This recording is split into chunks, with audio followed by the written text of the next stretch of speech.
You are now watching KG Channel. Hello and welcome back. Ito na po ang mga maiinit na balita.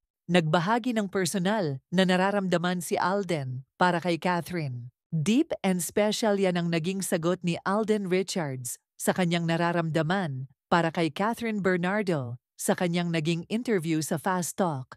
Habang hindi direktang sumagot si Alden Richards nang tanungin kung nililigawan niya ang kapamilya actress Catherine Bernardo, sinabi niyang deep and special ang kanilang pagkakaibigan at alam ng actress ang kanyang feelings. Marami naman ang humanga sa naging sagot ni Alden dahil Alden's eloquence is highly admirable talaga.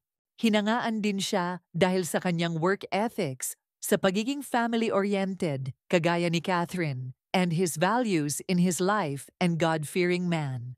Maraming kinilig ng sagutin ni Alden nung tanungin siya ni Tito Boy kung nasaan si Catherine sa kanya, nasa puso o nasa isip. Ang sagot agad ni Alden ay pareho nasa puso at isip niya si Catherine. Halatang may pagkakaintindihan na ang Catherine dahil malayang nakakadalaw si Alden sa bahay nila Catherine.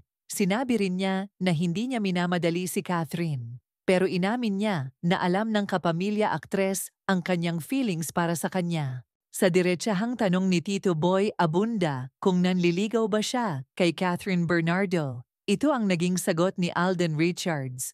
Yung meron po kami ni Kath ngayon, I should say is really deep. Since I got the chance to really know her now personally, ang dami ko pong nadidiscover sa kanya. Our similarities and differences in how we view life, dagdag ni Alden. Binigyang diin pa ni Alden Richards na pinahahalagahan niya si Catherine Bernardo sa pag-o-open up sa kanya at sa pagtanggap sa kanya sa buhay nito.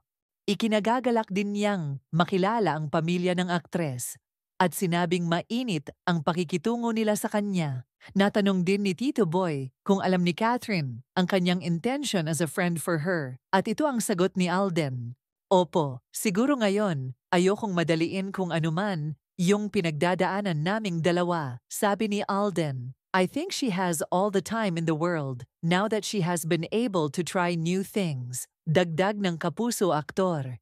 Tanong pa ni Tito Boy kung alam ba ni Catherine Bernardo ang feelings ni Alden sa kanya? Does she know your feelings?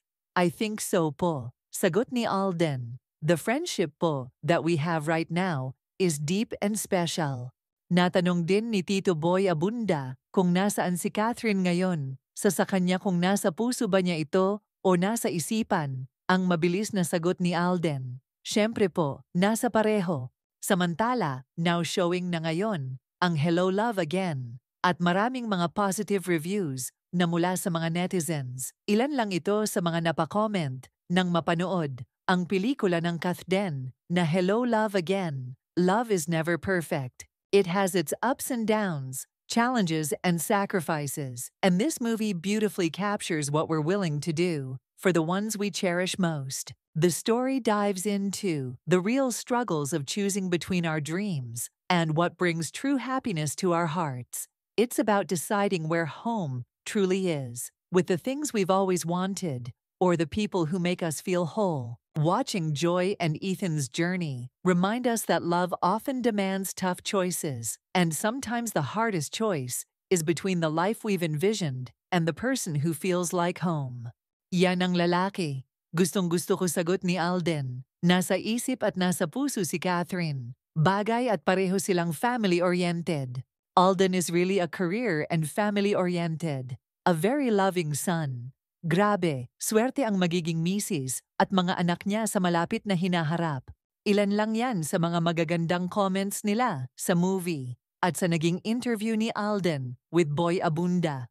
Samantala, pumalo na sa 85 milyong piso ang kinita ng Hello Love Again sa loob lamang ng isang araw. Nakuhanan naman ng maikling interview ang Catherine at masayang-masaya sila sa kinalabasan ng kanilang pelikula at lalong-lalo na sa pagtanggap muli ng mga fans sa kanilang pelikula.